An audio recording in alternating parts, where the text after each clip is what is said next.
কোন একটা জাল হাদিসেও নবী করিম সাল্লাল্লাহু আলাইহি সাল্লামের জন্মের দিনটাকে উৎসব হিসাবে উদযাপনের কোন নির্দেশনা বিলকুল। অগ্নি পূজক, প্রকৃতি পূজারী আছে অনেকে, তাদের কাজ। এক সময় খ্রিস্টানরা পর্যন্ত জন্মদিবস পালন করতো না। ঈসা আলাইহিস সালামের জন্মদিবস, ক্রিসমাস ডে তারা পালন করে।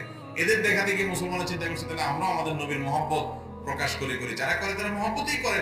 মিলাদুন নবীর বিশেষ কোনো নামাজ আছে কিনা ভাই? ঈদে মিলাদুন নবী তো ইসলামে নাই, নামাজ হবে কোত্থেকে? নবী করিম সাল্লাল্লাহু আলাইহি সাল্লামের জন্ম হয়েছে এটা সত্য, কিন্তু এই জন্ম উপলক্ষে কোনো ঈদ বা কোনো উৎসবের নির্দেশ কোরআন বা হাদিস কোথাও আমাদেরকে দেওয়া। একজন মুসলমানের আদেশ নিষেধ পাওয়ার জায়গা কোনটা?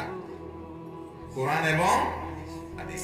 কোরআন এবং হাদিসে কোন একটা জাল হাদিসেও নবী করিম সাল্লাল্লাহু আলাইহি সাল্লামের জন্মের দিনটাকে উৎসব হিসাবে উদযাপনের কোন নির্দেশনা বিলকুল। আরে ভাই, জন্ম দিবস উদযাপন এটা তো